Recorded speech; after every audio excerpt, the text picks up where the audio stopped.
Well, hello, everybody, and welcome to Wyatt Matters, where we address cultural happenings as they are happening, and we do it with a whole lot of joy. No need to adjust your dials. You heard right, even though, yes, we are most definitely a faith-driven show. That J word that drives us is joy, not judgment or any other J word. I was way off. No, come to think of it, the biggest of all the J words, probably Jesus. So, Yay. yeah, he's welcome. Glad to have him. My point is, and there is one, if you want to attract flies, you use honey. And if you want to reach people, you lead, in my view, with copious amounts of joy. Besides, why wouldn't we? Of all the people on the planet, people of faith have every reason to be joyful because our God is in control. That means nothing happens, not one stinking thing that hasn't first passed through his hands. So, as bad as life may seem right now, don't ever forget God's got this. So, why wouldn't we smile and laugh and cackle and giggle and invite everybody we can get our hands on to join us in a veritable snort fest of full octane, undiluted joy? Yay. By the way, I think I forgot to introduce everybody. My name is Steve Wyatt. I'm the tour guide on this happy escapade. And helping me as we seek the funny is Kimberly Herman. Hello. Hey. Trent Renner. Hello, everybody. Yeah, and Todd Bussey. Happy escapade. I thought this was court ordered. All right. We got a great show planned. And speaking of, let's get this thing started.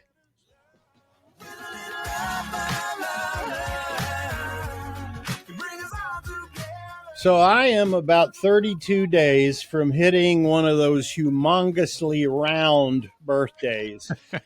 And yet, who knew? I've been eating bananas the wrong way for nearly 70 years. I knew it. No, you haven't. Man. No way. Etiquette expert William Hansen says so. Hansen is the author of a brand new book called Just Good Manners. He's widely considered the world's leading etiquette expert. So let's pause and go, woohoo. Ooh. Wait. Ooh. He's got a huge social media presence, over 6 million followers. Oh, my. But enough of his bio. Sir Willie, in his most recent installment on his series, How to Eat Handheld Food. I love that. Good grief. Sir Willie compelling series. demonstrates, in his words, the only way you should be eating a banana. So gather around, folks, as Sir Willie peels back the layers. See what I just did? In a master class on eating a fruit. And I can't go on. As a public service to you, our loyal listeners, we're going to try this out. We're going to demonstrate the Sir Willie method for how to eat a banana. But first, I need to educate you on the terminologies used.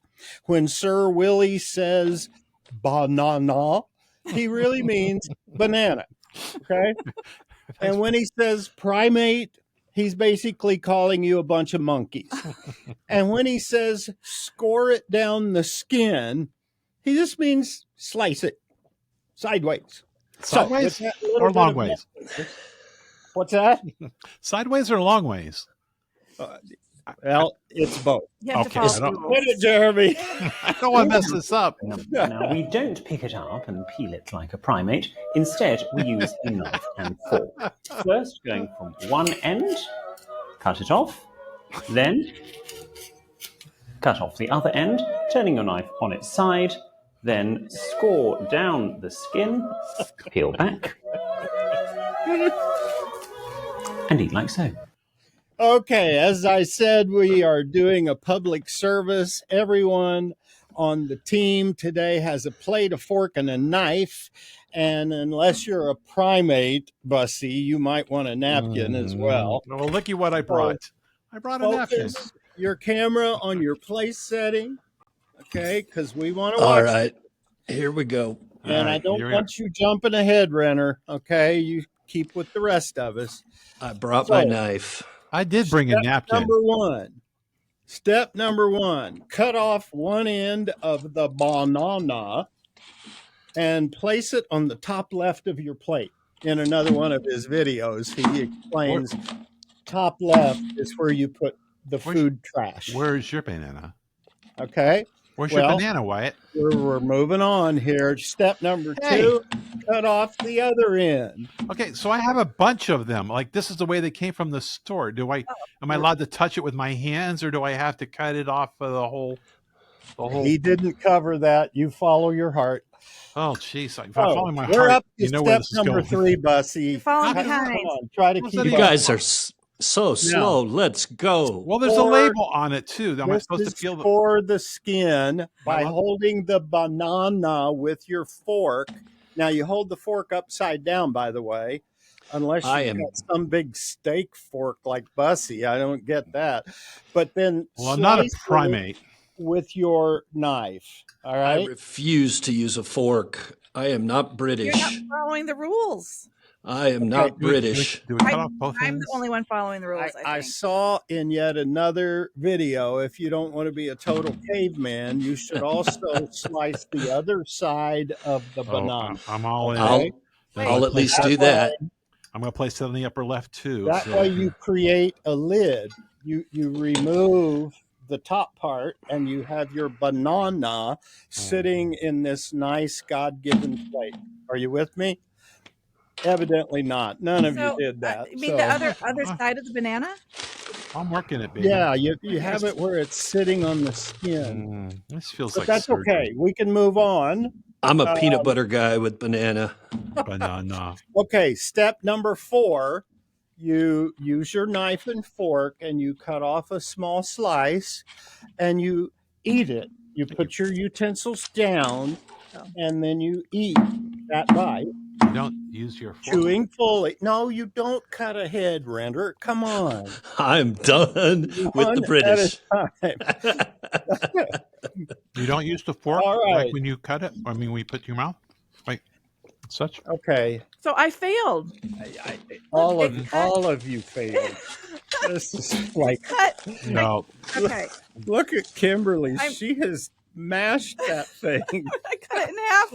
She's feeding a preschooler here. Mr. Yeah, I don't know. Yes, man. All right. Put down your utensils. Right. You are all failures. So I can't keep I've it on got the some fork. questions here. And so, did the banana taste any different? Any better? It tasted like a fancy banana. Yeah. I don't know. I think God gave bananas a natural wrapper for a reason. I don't think he was expecting the Michelin star treatment. How many could you have eaten by a regular method in the time it took you to get one bite? I could have called my mom and changed my oil. Finished 2 other bananas before I could do them. Oh, wow. Yeah. Okay. Are you still eating, Renner?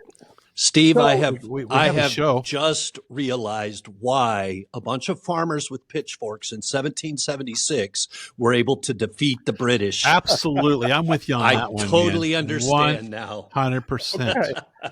So we got 30 seconds, Todd, to wrap this up. First of all, I don't know what's wrong with eating something like a primate. I like that idea. Amen. But Amen. there's got to be something that matters about this. Now you only have about 15 seconds. Well, what makes it so appealing? I think Renner nailed it. I mean, this is why the British probably lost the empire, doing things like this. Is he overthinking the obvious? How we complicate things like this? I mean, if your fruit needs flatware, you may have lost the plot to the storyline here. So I don't want to over spiritualize it, but I think a lot of things in life have unnecessary rituals. Sometimes we forget that. And I think you're probably right. yeah. So I do All right, have like let's move on to the second take, okay? This is going to be a wild one. I can't wait to get to it. We decided we wanted to laugh a little bit before we got to something that I think may have serious implications moving forward in our culture. Joe Rogan, the world's #1 podcaster and one of the most influential voices in America. He's also a UFC commentator. He's a guy who has probably smoked more dope than a backstage guest at a Snoop Dogg concert. That Joe Rogan has been sniffing along the edges of the Christian faith and quietly probing its mysteries, which is no small thing when you remember that Joe has long denigrated Christianity. He's openly mocked the church. He once said everything about Christianity is mythology and that there is no evidence.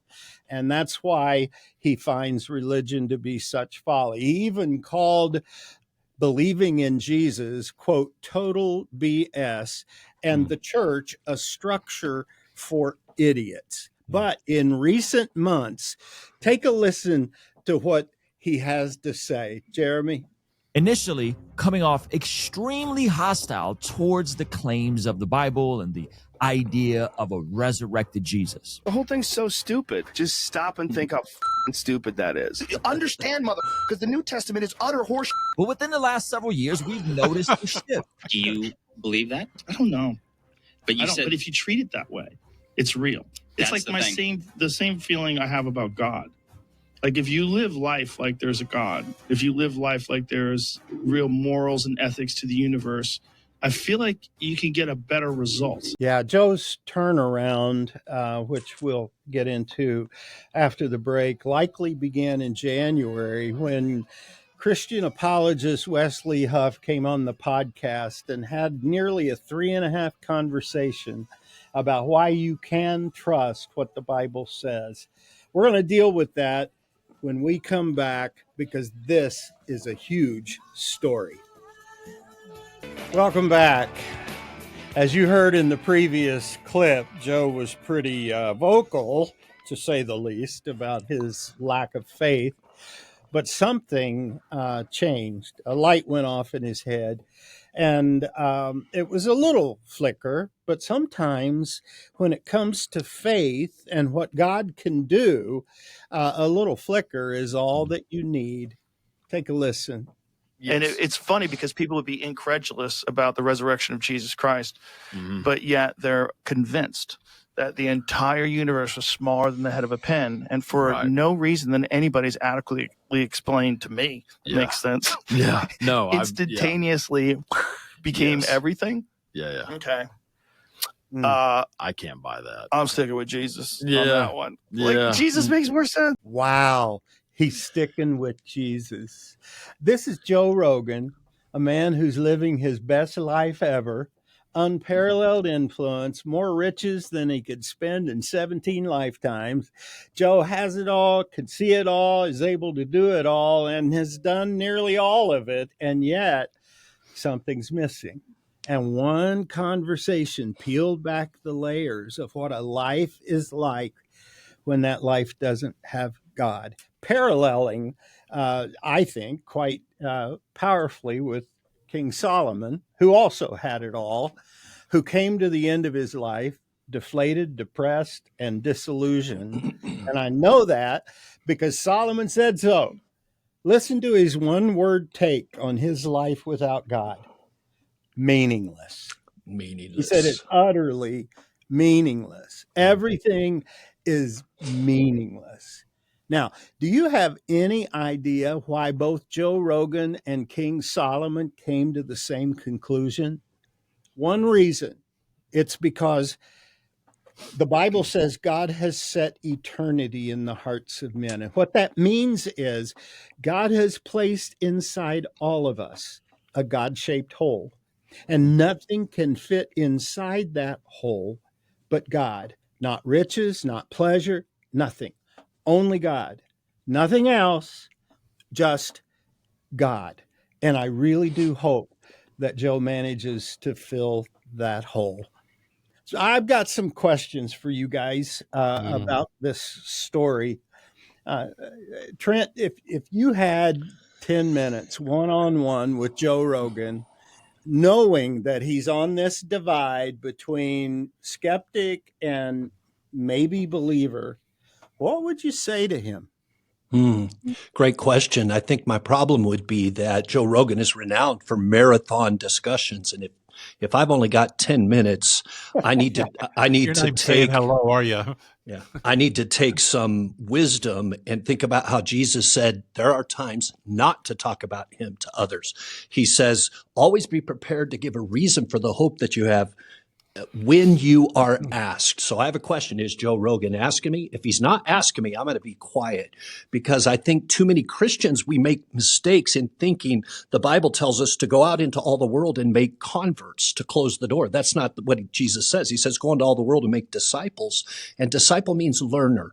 So when I talk to somebody like a Joe Rogan, when I'm finished with him, I want to make sure his heart became more of a learner, or did it become more closed down? Christians can so thump people with the Bible, trying to force results, trying to force a conversion, when what I would say to Joe Rogan, if he's not asking, is, Joe, I think you are incredible. You're amazing. I love to be able to be here and sit and talk to you. Tell me about your family. I just want to encourage you and cheer you. I know you're going through tough times. I probably wouldn't even go, Jesus, unless he's asking. And then if he's, go ahead. Yeah. Well, I was going to say, I think that's an interesting approach in terms of humility and respecting and making sure that somebody's been heard.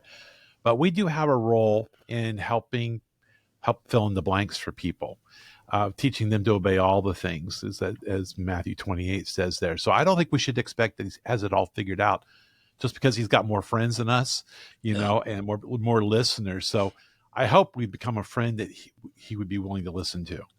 Yeah, that's the critical factor. Is he asking? Do we have the trust and the team? Permission? Yeah. Exactly. It's critical. Sure. Yep. What was that Bible verse, Trent? That was really, I've read the Bible, but I don't remember that one. First Peter 3, I believe, isn't it? That's correct, Steve. Yeah. Yep. That's Always be prepared to give a reason for the hope you have when you are asked. Christians make the mistake, and we don't wait till we're asked. We don't earn it. Yep. No. Yep. I think if I heard him say, I'm sticking with Jesus, that's where I would That's go. some permission, for sure. Yeah. For sure. So the conversation with Huff had to do some with apologetics. And Todd, I really think things have changed from when we were younger. But Joe actually said that he finds the resurrection more believable than the Big Bang Theory. How would you approach that? Oh, I always love that line of defense, because I think it's really, really legit. How many people were around at the Big Bang Theory? How many people were around for the resurrection? Well, we know that there were multitudes, and that he was actually around, visibly seen for weeks before he was ascended into heaven. And and that's like some good eyewitness testimony.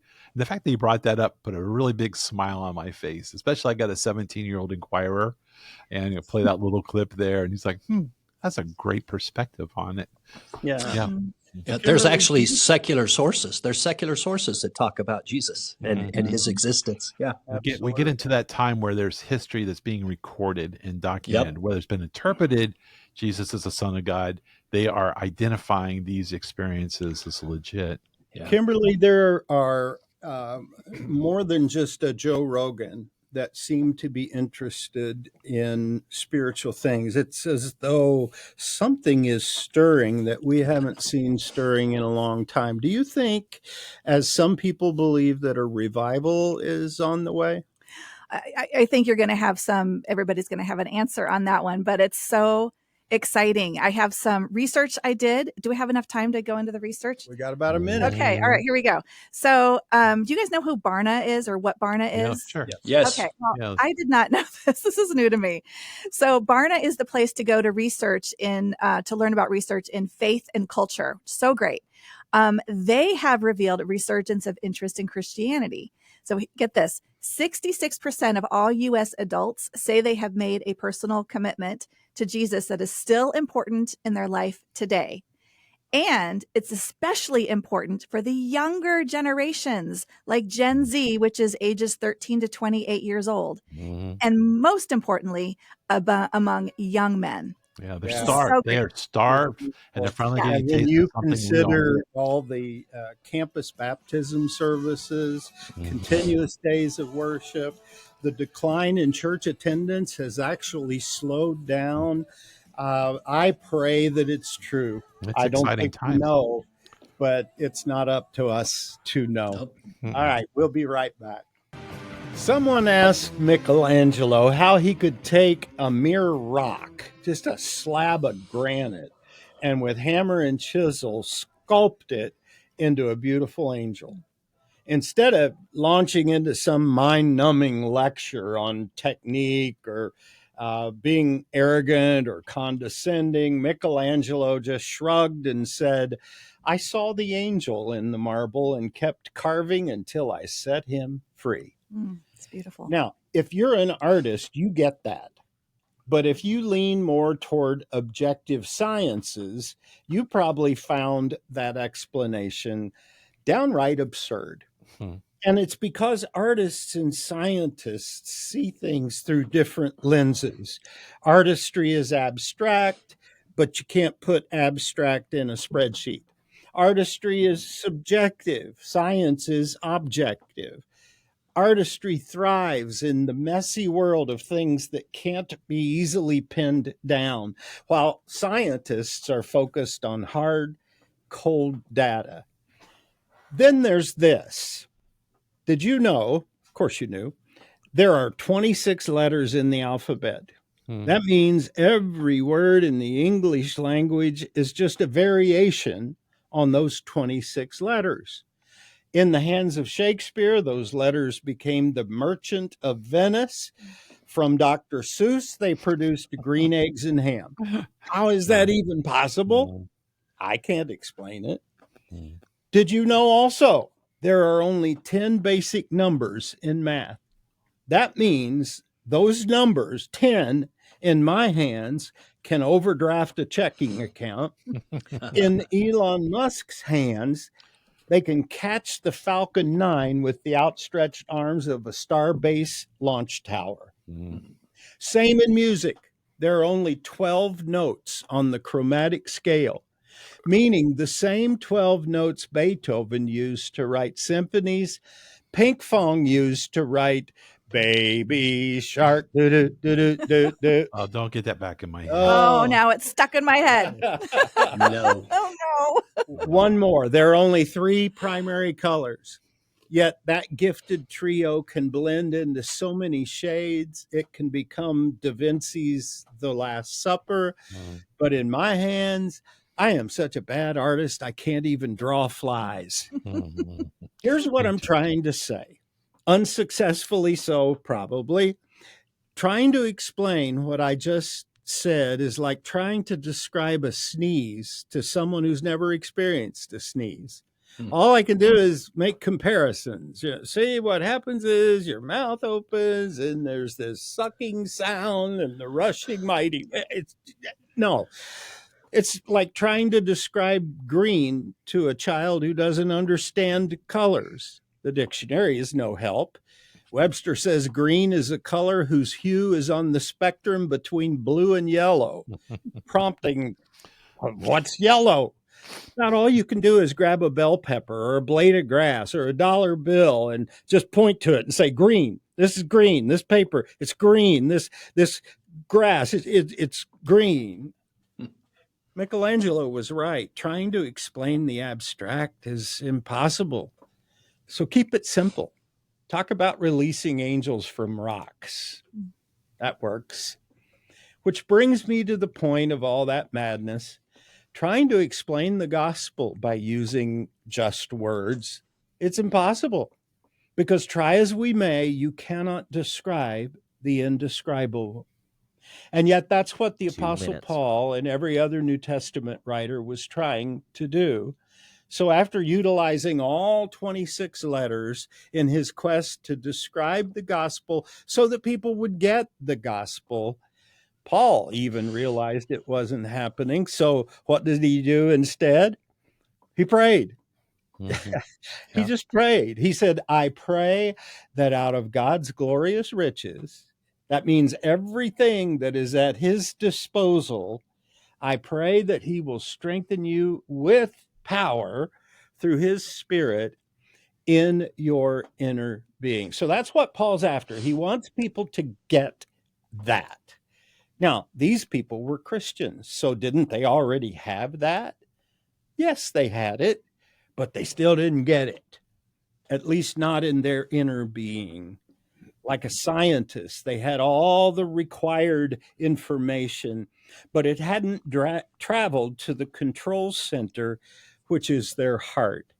Because that inner being, that is our heart. That's where who we are is based. And until this prayer, what these people believed, it wasn't really affecting them or shaping their lives. Yeah, they believed that the gospel was true, but after that initial moment of faith, it hadn't become operational for them. It hadn't taken root. Again, key phrase, in their inner being.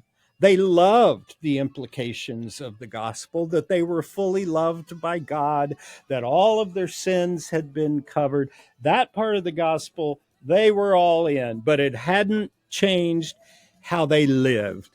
And we're going to talk more about that right after the break. Or break.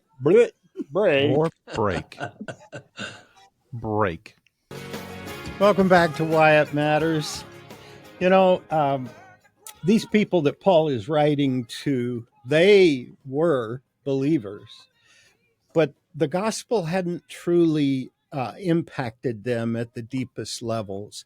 And so Paul prays for God to strengthen them in their inner being so that three things: Christ will fully dwell in their hearts. I mean, he was already dwelling there, but Paul's praying that he will dwell there. Okay. Paul also prays that they would be rooted and established in God's love. Now, again, they were already Christian. They knew all about Jesus' love, but they didn't know that love. Paul's third request, that they would be filled to the measure of all the fullness of God.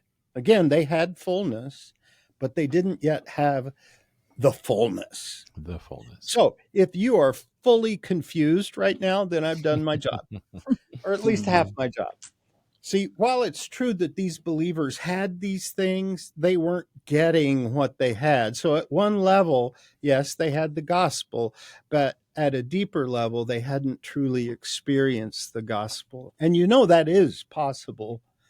It's even likely that you can know the love of Christ and believe down to your toenails that God loves you, and yet still not fully grasp how wide and long and high and deep is the love of Jesus that drove him to do what he did, even if it was only for you. So let me do that one more time. There is a difference between mentally understanding something and fully experiencing that same something in your inner being. I gave my life to Jesus when I was 9 years old. And I know that decision was real because I gripped the back of the pew for weeks until I couldn't hold on any longer. And when I walked down the aisle, the tears were flowing as if I was the worst sinner on the planet. And yet, it wasn't until about 7 years later that I actually began to be what I already was. I know, sounds bizarre, but for those 7 years, I knew my salvation in principle, but not yet in my experience, until I went to church camp that year, something I had done for years, but something happened on this particular year. Actually, it was one particular night, and not even the whole particular night. Most of the night, I was sneaking peeks at Julie Guerin, my pretend girlfriend, Camp who love. always had eyes for some other jerk. Now, I don't remember the speaker's name. I have no clue what he talked about. But when we stood for the call to action, this unnamed speaker suggested that if any of us wanted to dedicate our lives to full-time Christian service, that we could also come to the front. Now, again, the entire service, I'm either lusting after a girl I didn't even know and she didn't know I existed, or I was goofing around with my buddies doing anything but paying attention. When out of nowhere, something gripped my inner being. I was already saved, but in that moment, what I had always known in my mind and embraced as true, I experienced it. And I will always remember that moment when I resolved to live all of my life, heart, mind, body, soul, and spirit, always and only for Jesus. And so when Paul prays that Christ would powerfully dwell in our hearts so that we could grasp that love, I understand that's not about salvation. Every believer already knows that love. But that word grasp, it's more than knowing, it's even more than believing. To grasp the gospel means not only do you get a hold of it, it gets a hold of you to the point that you want more. And the more you grasp it, the more the gospel grips you and breaks your soul and changes you, so that it's not just you believing that the Lord is good. I believe that. It's more like what the psalmist wrote. He talked about tasting and seeing that the Lord is good. It's both. Have you had that experience? I mean, you know the gospel is true. You're betting eternity that it is true, but you've never tasted until you do. And suddenly, shockingly, it moves you. It melts you. Yeah. I'm not talking about big time crazy tingles, because that's not what inner being is about. What inner being is powerful. Why am I wasting your time on this? Because a whole lot of people listening right now, at some point in your past, you tried this Jesus thing. Maybe it was during VBS, or when you were a teenager, or during some earth-shattering crisis in your life. Whenever it was, whatever you were going through, you received Jesus. However, and these are your words, it didn't take. This whole Jesus thing didn't work for you. And so you set Jesus aside. Been there, done that. May I try to explain why it didn't take? It's likely your entire initial encounter with Jesus was experience-driven. His love for you felt so affirming. It was like he was suddenly your very best friend. He knew you and understood you and everything about you. It was the greatest experience of your life. Except that was about it. Not much more than experience. And so as life got better, or as you got older, life got busier, and other parts of your life gained more traction, you didn't need a friend like Jesus. And so you walked. Maybe you didn't walk away. Maybe it's just he was no longer priority. Whatever externals were involved in that, it was the internals, that inner being, that was lacking. You walked because your inner being wasn't rooted and established in Jesus' love. You still trusted him, you still believed, but that was not enough, not anymore. And so what you needed to do, what the gospel demands that all of us do, is taste and see. It didn't say that knowing the truth in your mind is more important than feeling the truth with your emotions. It's just, you need to be filled to the measure, the top line of the fullness of God. You need both. You need to both know and experience that love to such a powerful degree, it changes you in your inner being. So how do you get there? Well, you got to prayerfully seek it, just like Paul prayed for it. But then after you pray, you got to go after it. You remember how Paul used that word grasp? I want you to grasp how wide and long and high and deep is the love of Christ. That's really aggressive stuff. It means that you jump on it and you hold on to it as if you will never let go. And that's how we need to respond to the gospel. Not with these lily-livered, hands folded, wimpy voice, shy and retiring, fake holy stuff. Yeah. Now, if you want to be radically changed by the gospel, and there is greatness waiting for you if you do that, you got to put the reasoning powers that God gave you to use by reading and reflecting, by poking into and then pulling out of Scripture all the riches that the gospel has for you. And you stay at it and at it and at it until the truth contained there breaks out in power. And I promise you, it will. Now, I'm not saying that if it didn't work for you, that's all on you. What I'm saying is, if you walked away, but still feel as though something is missing, or maybe you should have given it a better effort, I think you're on to something. Maybe something really big.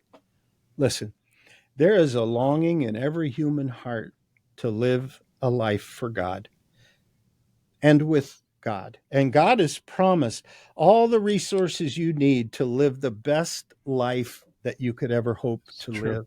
A life fully empowered by God. But you can't just sit there and hope it catches you. You've got to catch it. So go after it. And when you catch it, wrestle the gospel to the ground and then watch as your whole life catches fire, because it will.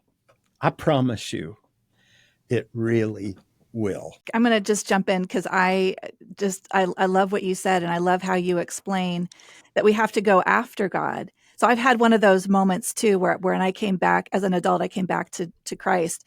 And as soon as I made that decision, oh my goodness, like I felt that love of the Lord all over me. And I was so hungry and went after him. But I think, as I was talking about earlier, the Gen Zs, I want to go back to that for just a second, they tend to react more to emotion than fact. And I think nowadays they are getting these experiences with the Lord, like through The Chosen. I don't know how you feel about that. I love The Chosen. Excellent. There's an Instagram people that make this thing called the AI Bible Project that show this, like, this is what people think the Bible is. And it's just kind of this children's kind of, milquetoast kind of picture. And then they show an AI picture of what it really means. And you're like, wow, oh my goodness. And then it's just making these emotions come alive in you. And then He Gets Us campaign. I'm sure you've seen that, just like Jesus gets us. So it's pulling into our emotions. And then Steve, like you just said, like, that's not enough. Then we need to seek God and go after God. And so there's this, I don't know if it's this, what's going on today with these, like I just said, The Chosen, the AI project, getting our emotions. And then there's a 22% increase in the Bible being purchased. So the sales are going up. So there's something here that's exciting, but we have to go after God and keep that momentum of getting to know Him. I resonate with a little bit of what you're saying here, Kimberly. Maybe I would qualify just a little bit. I think the generation right now who is not believing isn't necessarily looking for the truth in the gospel initially. They're looking for the goodness in it. And that's going to appeal to them. But I think once they find the goodness, that's not going to be enough. And so back to where Steve was sharing with us is the grasping on and holding into it. And I would say the word, God's word, is one of those things that for me has sustained me through the decades. Every morning, just spending my time looking in the word, trying to observe what's saying, how to apply it in my life and how to pray it. And then probably on top of it, how to share it with others. Because, when something's been good and it's been good to you, you want to share it with other people. Guys, I think a lot of people are afraid to grasp onto God because they just feel like they're going to disappoint Him. And that's true. That's a false concept of God. You got to remember, we're all going to mess up. God may have some disappointment in every one of us. I saw a T-shirt has Jesus on the picture and it says disappointments, all of you. You know, it's just kind of funny. But the reality is his first emotion or feeling about you is not disappointment. It's love. He has an unconditional love for you. You can always go back to him and he's always welcoming you to come in. I love what Jesus says. Come to me, all of you who are weary, for I am humble and gentle. I will give you rest for your soul. That's not religion. Religion is pressing and crushing. Jesus says, I want to yoke up with you and carry your burdens with you. So you're not really failing. You're more in a formation stage. And a lot of us think if we just fail, something happened and we become a failure. And that's not true. Yeah. Call it learning. We're working through it. We're going through it. And as God's just taken over every part of our inner being. Yeah. That's just where it gets real. That's all. It's not a failure thing at all. Nope. Good learning. I think that what I see in this, and I do hope that there is a movement afoot, but even if there is, it does not change my commitment to the gospel. No. It does not make the gospel any more true or any less true than it is. I pray for a movement because our culture is lost and so very, very broken. But I think to draw it back to Joe Rogan, we need to tell stories of life change. I think that's what impacts the younger generation now. Not that they don't appreciate the information. No. All right, we're right at the end. Oh, thank you for a great show, team, and the bananas, the whole deal. God bless you. We'll see you next week. Bye, everybody. Goodbye. See ya. I got to go wash a fork.